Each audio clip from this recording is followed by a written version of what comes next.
Hello my dear students, कैसे हैं आप लोग? आशा करते हैं अच्छे होंगे। तो आज हम लोग पढ़ेंगे क्लास 12 हिंदी दिगंत भाग 2 के काव्य खंड 6। शीर्षक का नाम है तुमुल कोलाहल कलह में। इसके राइटर हैं जयशंकर प्रसाद जी। इससे पिछले दिन हमने आपको एक वीडियो दिया जिनमें जयशंकर प्रसाद जी की जीवनी के बारे में हमने समझाया कि उनका जन्म कब हुआ था, उनके माता पिता का क्या नाम और उनके जीवन में कलह था। उसी पर उन्होंने एक कविता की रचना की तुमुल कोलाहल कलह में, कि जब जीवन में कलह हो ना तो हमें कैसे अपने जीवन को संवारना चाहिए, करना चाहिए। आप लोग बात कर लीजिएगा, ठीक है ना, बात कीजिए। तो हम लोग आज पढ़ेंगे पाठ से जुड़े हुए जितने भी सब्जेक्टिव क्वेश्चन हैं, इन सारे क्वेश्चन का आंसर आपको हम बताने का प्रयास करेंगे। अब आपको करना क्या है मेरे भाई, मोबाइल को बिल्कुल फुल स्क्रीन में कर लीजिए और एक कॉपी रखिए। जहां भी समझ में ना आए तुरंत वीडियो को रोक करके उसको नोट डाउन कर लीजिएगा, स्क्रीनशॉट लेते चलिएगा, ठीक है। चलते हैं, ज्यादा समय नहीं लेंगे। क्वेश्चन नंबर 1 सुनिएगा क्या कहते हैं।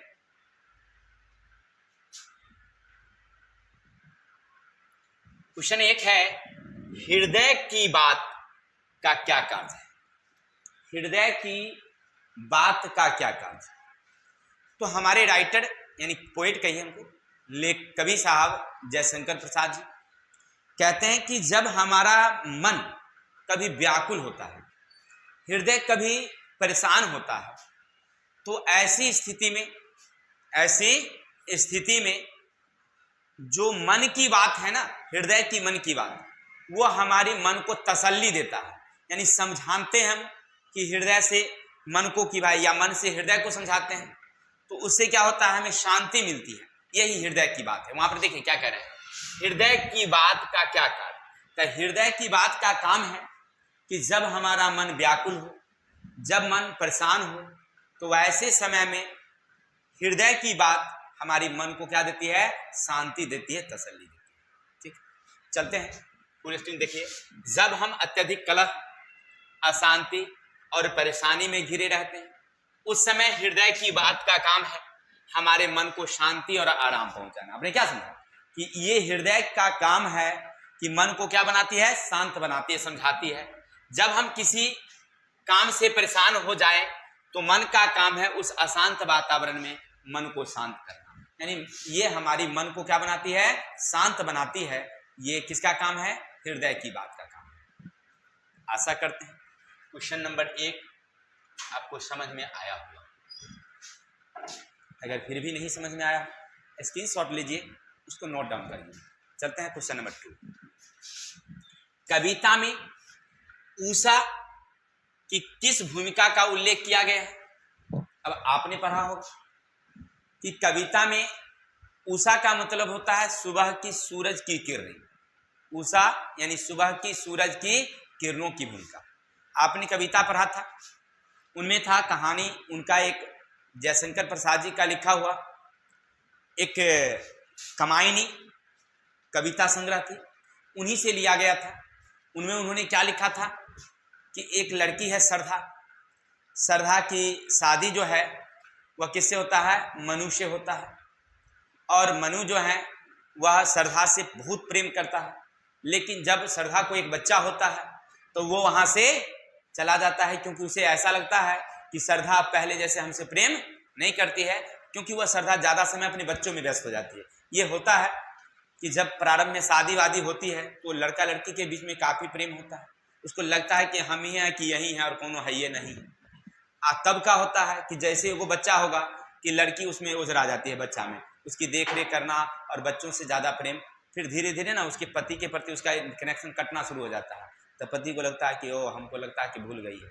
तो इसी ऐसी स्थिति वहां होती है और वो चली जाती है और ईरा के पास लड़का चला जाता है। तो यही सब कहानी वहां पर लिखा गया था, आपको याद होगा, हमने कहानी में बताया था। अगर नहीं देखे हैं तो वीडियो देखिए हमारा। चलिए, तो उषा का यहाँ पर क्या अर्थ है भाई, तो भोर की पहली प्रकाश। उषा का क्या अर्थ है, भोर की पहली प्रकाश। जब मन की घोर अंधकार के समय ज्योति की रेखा मन की तरह आराम और आनंद को प्रकाश की ओर ले जाता है। यानी कह रहा है यहाँ पर, क्या कह रहा है कि जब हमारी भोर का क्या होता है, प्रकाश आती है, और अंधेरा को जैसे वो दूर करता है, उसी तरह से मन की जो बात होती है, हृदय की जो बात होती है, वह हमारे जीवन में आराम और आनंद लाते। क्लियर? फिर समझिएगा, लिखिएगा यहाँ उषा का अर्थ कि जैसे सुबह सूरज की किरणें जब उगती है, इसको कहा गया है उषा। ठीक है, सुबह की जो पहली किरण है ना, इसको क्या कहा गया है? उषा कहा गया है। और जब वो उगती है तो अंधेरा को क्या कर देती है? दूर, अंधकार को दूर कर देती है। ठीक उसी तरह से जो हमारी हृदय की बात है, वह मन की जो अंधकार है, वह मन की अंधकार को क्या कर देती है? दूर कर देती है। सुनिएगा ध्यान से, फिर भी कठिनाई हो तो एक बार स्क्रीनशॉट ले लीजिएगा। चातकी किसके लिए तरसती है? फिर हमने आपको कविता में पढ़ाया था, आपको याद होगा कि मरुस्थल में एक पक्षी पाई जाती है, उसका नाम है चातकी। वह इकलौती पक्षी है जो दुनिया में, इकलौती पक्षी जो केवल वर्षा का पानी पीती है। वह जब बारिश होती है तभी अपनी मुंह खोल करके ऊपर कर लेती है ऐसे करके, और बारिश की बूंदें उसके जब मुंह में गिरती है वही पानी पीती है। वह नदी तालाब की पानी नहीं पीती है। ये दुनिया की इकलौती पक्षी है चातकी। कहाँ पाई जाती है? वो भी मरुस्थल में, जहाँ पानी कम है, फिर भी वह अपने मरुस्थल को छोड़कर कहीं जाती नहीं है, ऐसे उसका प्रेम भाव है।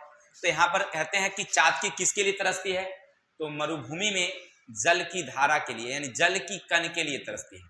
ठीक है, तो फिर समझ लेंगे क्वेश्चन क्या कह रहा है। चातकी किसके लिए तरसती है?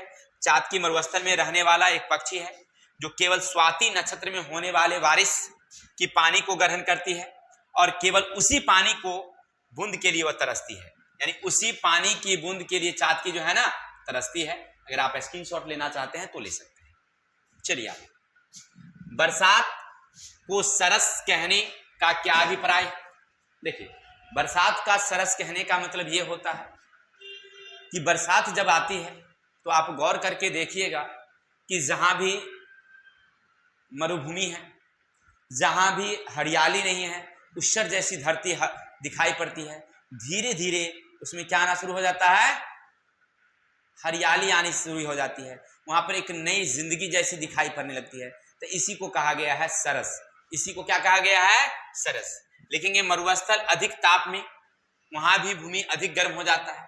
उस क्षेत्र में रहने वाला सभी जीव, जैसे चातकी पानी के लिए तरसता है, जब बारिश होता है तो ठंडक मिलती है और चातकी पानी पाकर खुश हो जाती है। इसीलिए बरसात को क्या कहा गया है? सरस कहा गया है। सरस का मतलब होता है एकदम मन को प्रसन्न करने वाला, मन को खुश करने वाली बातें। तो वहां पर बारिश जब होती है ना, तो चाहे वह मरुस्थल हो या सामान्य धरती हो, वह मन को क्या कर देती है? प्रसन्न। हरियाली आती है, खुशियां आती है ना, इसीलिए इसको कहते हैं हम लोग सरस। बरसात को क्यों कहा गया सरस? क्योंकि उससे मन को क्या मिलती है? प्रसन्नता, खुशियां मिलती है। Any doubt? तो आशा करते हैं आपको 4 क्वेश्चन भली भांति समझ में आया होगा, क्योंकि हम इस क्वेश्चन को मौखिक समझाने का प्रयास कर रहे हैं। अगर आप ध्यान से सुनिएगा तो सब कुछ समझ में आएगा। चलते हैं क्वेश्चन नंबर 5 क्या कहता, सुनिएगा मेरे भाई। काव्य सौंदर्य स्पष्ट कीजिए। अब आपको मालूम ही है काव्य सौंदर्य जब रहता है तो कैसे हम लोग अर्थ लिखते हैं, पहले सुन लेते हैं। पवन की प्राचीर में रुक, जला जीवन जा रहा झुक, इस झुलस विश्व वन में मैं कुसुम ऋतुरात रे मन। लिखिएगा क्या आप सुनिएगा। जब इस तरह का रहता है तो हम लोग पहले कई बार लिख चुके हैं। उपयुक्त पंक्ति जयशंकर प्रसाद रचित तुमुल कोलाहल कलह में पाठ शीर्षक से लिया गया है।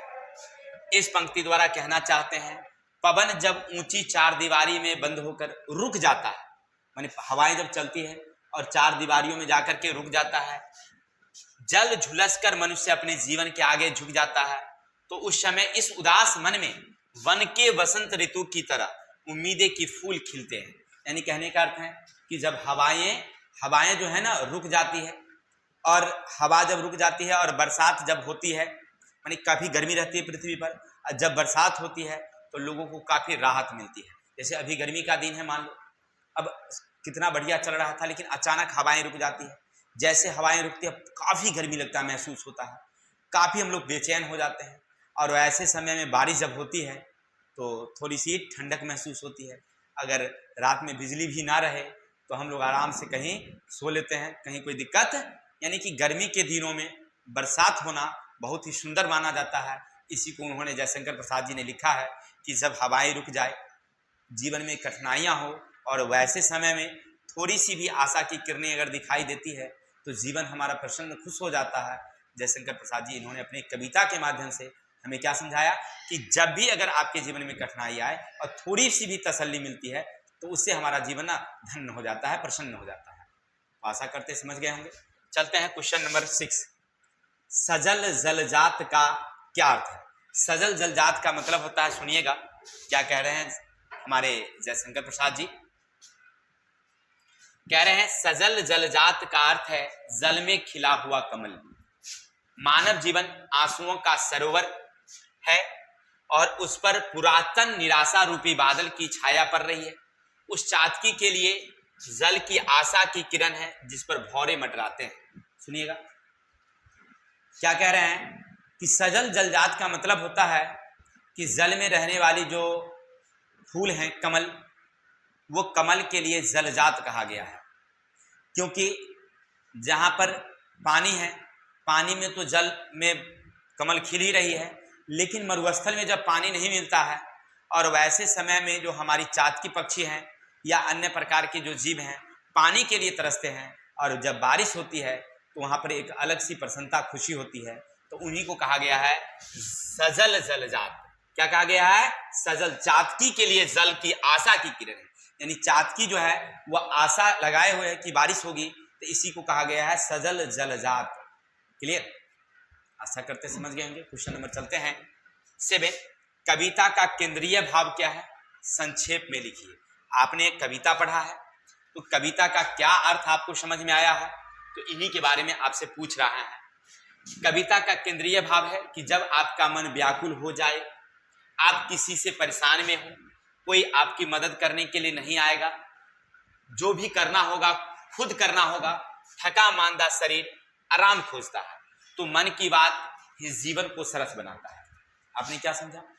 क्या कहते हैं कि कविता में उन्होंने क्या लिखा कि हमारा जीवन हमेशा कठिनाइयों से भरा रहा और इन कठिनाइयों में कोई मदद करने नहीं आता है। जब भी आपको करना है तो सब कुछ आपको करना है, कोई आपकी मदद करने आएगा। इन परेशानियों से उबरना आपका काम है। ये कह रहे हैं केंद्रीय भाव है। कविता का केंद्रीय भाव क्या है कि परेशानी से उबरना अगर है तो आप खुद भी उबरेंगे। देखिए मैं एक अपनी कहानी बताऊं। एक आदमी घर के सदस्य की बात बताते हैं। उन्होंने कहा कि हमें क्या मिला, हमें क्या मिलता है? खाते हैं, पकाते हैं तो खाते हैं, इसके अलावा हमें क्या मिलता है? चलिए, घर की औरतें लोग ऐसे ही बोलती है कि हमको क्या मिलता है, हमको क्या है, कुछ है? पकाते हैं तो खाते हैं, बस हो गया, उसके अलावा हमको क्या मिलता है? लेकिन थोड़ा सा गौर करिएगा, आप ध्यान दीजिएगा कि अपने तो अपने ही होते हैं, अपने ही होते हैं। जब आपको कोई गंभीर बीमारियां हो जाए तो आपके बहुत सारे मित्र होंगे, सब लोग आएंगे, आपके रिश्तेदार लोग आएंगे, सब 10,000 20,000 50,000 रुपया जिनकी जो सामर्थ्य होगी वो भी देंगे, लेकिन इस आशा में देंगे कि इनसे रिटर्निंग ले लेंगे जब ये ठीक होंगे तब। लेकिन आपके अपने जो होंगे ना, वो उस आशा में नहीं, वो चुपचाप खर्च करते चलते हैं। होता है कि नहीं होता? तो अपने तो अपने होते हैं भाई। लेकिन कहते हैं जयशंकर प्रसाद जी कि फिर भी अगर परेशानी हो तो कोई आपको मदद करने नहीं आएगा। उबरना कहाँ है आपको? तो अपने से उबरना है, यानी कहने कि अपनी परेशानियों को आपको खुद हल करना है। क्या ऐसा होता है कि नहीं होता? ऐसे ही होता है। हम देखे हैं कि हमारी एक बार ना फुआ जो है, हमारे पिताजी की जो बहन थी, वो बीमार हुई, तो हम लोग भी गए देखने के लिए। बहुत सारे लोग हमारे रिश्तेदार से वहाँ पहुँचे हुए थे, लेकिन जो खर्च करने की बारी थी तो 100 रुपया भी खर्च करना था तो उनके बेटे से ही खर्च कराया जा रहा था।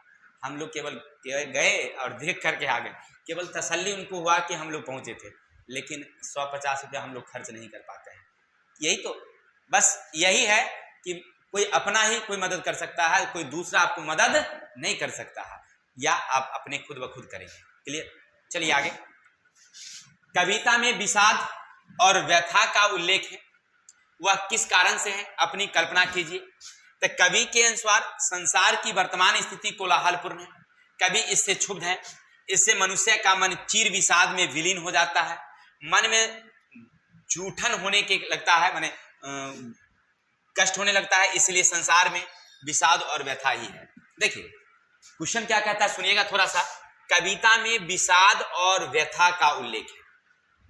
पूरी कविता में ना जो हमारे कविवर हैं जयशंकर प्रसाद जी, उन्होंने पूरी कविता को व्यथा में लिखा है, इसलिए उनको ऐसा महसूस होता है कि सारी दुनिया ना कष्ट में जी रही है, सब लोग परेशान है इस विषाद में, इसलिए क्योंकि कवि का जिंदगी भी व्यथा में है। आपने क्या पढ़ा था कि जब वो छोटे थे तो उनकी घर की स्थिति अच्छी नहीं थी, माने आर्थिक स्थिति अच्छी नहीं थी। देखिए आर्थिक स्थिति अच्छी नहीं होती तो परेशानी होती है, तो उनकी आर्थिक स्थिति अच्छी नहीं थी। जब वे 12 वर्ष के हुए तो उनके पिता का देहांत हो गया, फिर 14 वर्ष के हुए यानी 2 वर्ष बाद उनकी माँ का देहांत हो गया, तो घर की जिम्मेवारी उनके बड़े भाई पर आ गई।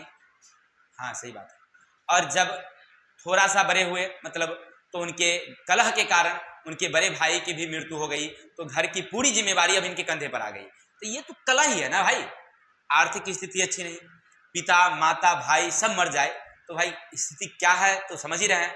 तो वही कह रहे हैं कि यह पूरा संसार जो है ना वो क्या है, विषाद और व्यथा में है, और इस व्यथा से कभी भी अलग नहीं है। उनके जीवन में भी इस तरह की व्यथा है, इसीलिए कविता उन्हीं पर लिखा गया था, ठीक है ना। वो अपनी जिंदगी की व्यथा पर ही लिखे थे, इसलिए पूरी कविता में विषाद और व्यथा है। आगे सुनिएगा, क्वेश्चन बहुत बड़ा लंबा तगड़ा इन्होंने लिख दिया है, तो हमको उसका आंसर क्या लिखना था समझिएगा। यह श्रद्धा का गीत है जो नारी मात्र का गीत कहा जा सकता है। सामान्य जीवन में पारियों की जो भूमिका है उसे देखते हुए यह कहा जा सकता है, सॉरी यहाँ पर लिखना था, कहा जा सकता है कि कविता कही गई बात उस पर घटित होती है। विचार कीजिए, गृहस्थ जीवन में नारी के अवदान पर छोटा सा निबंध लिखिए। उपयुक्त पाठ जयशंकर प्रसाद रचित कमायनी पाठ शीर्षक से लिया गया है। इस पंक्ति में कहते हैं कि कहानी के मुख्य पात्र श्रद्धा है और वह आत्मसम्मान गीत गाती है, जो नारी मात्र का गीत है जिसमें वह अपना परिचय विनम्र स्वभाव में देती है। देखिए आपने कहानी सुना था कि श्रद्धा का शादी किससे होता है, मनुष्य, और जैसे ही शादी हो जाती है या नारी का लगाव किसी से हो जाए तो वह अपना सर्वस्व वहां पर त्याग देती है, और उनके पति यानी कि जो मनु थे वह उनको छोड़ करके इरा के पास चला जाता है। जब ये ढूंढते ढूंढते जाती है और देखती है कि इरा के पास है, तो वहां पर वो श्रद्धा का एक गीत गाती है।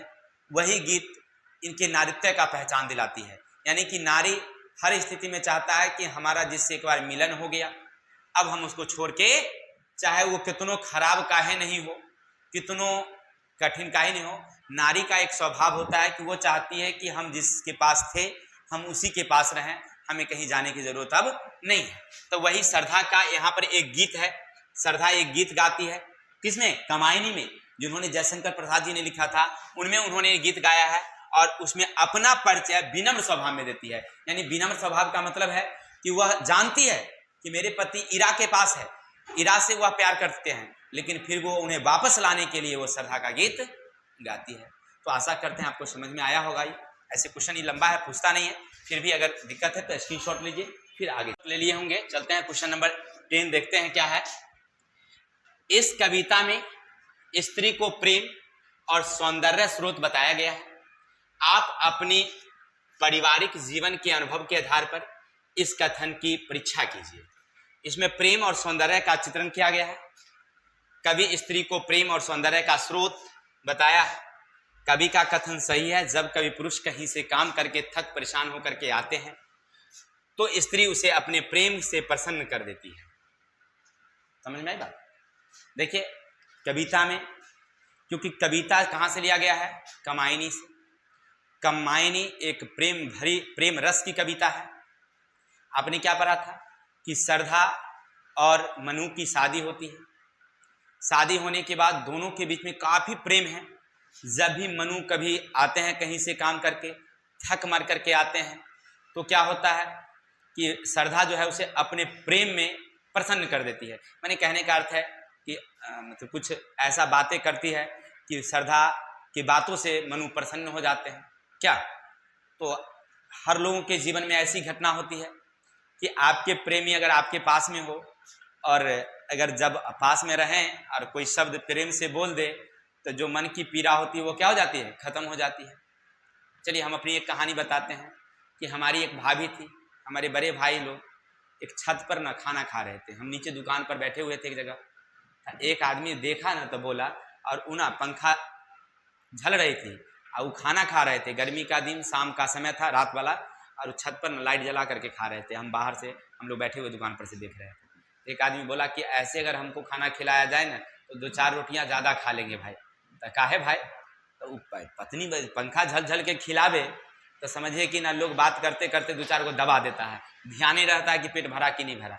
यानी कहने का अर्थ है कि स्त्री जो है ना वह प्रेम स्वरूप होती है। तो हर लोगों के जीवन में होती है ऐसी। ऐसा नहीं कि लेखक साहब अपने जीवन की बात कर रहे हैं, वहाँ श्रद्धा मनु की बात कर रहे हैं। यहाँ क्वेश्चन क्या कह रहा है, अपने जीवन के आधार पर। देखिए वहाँ लिखा हुआ है आप अपने पारिवारिक जीवन, यानी आप अपने में कहीं पर ऐसा देखा है, उनको वर्णन करना है तो आप अपने में लिखिएगा कि ऐसा हमारे गांव समाज में भी होता है। क्योंकि क्वेश्चन ही ऐसा कह रहा है, इसीलिए आप हम उदाहरण दे दिए तो गलत नहीं दिए हैं, क्योंकि क्वेश्चन ही ऐसा कह रहा है। तो लिखेंगे कि हमारे गांव पड़ोस में भी ऐसा होता है कि जब भी कोई पुरुष किसी कारण से कहीं से थक मार कर, परेशान होकर के, उदास होकर के आता है, स्त्रियां उसे तसल्ली देती है कि आप चिंता नहीं करिए, सब कुछ ठीक हो जाएगा। हो या ना हो, पुरुष के चेहरे पर थोड़ी सी प्रसन्नता झलकती है। क्लियर? तो आशा करते हैं आपको समझ में आया होगा सारा क्वेश्चन। अगर हमारी वीडियो आपको अच्छी लगी हो तो देखने के लिए धन्यवाद, ठीक है। और अगर अच्छा लगता है तो आपका भी थोड़ा सा कर्तव्य बनता है कि हमारी चैनल को लाइक, कमेंट और सब्सक्राइब करें। फिर मिलते हैं नेक्स्ट वीडियो के साथ।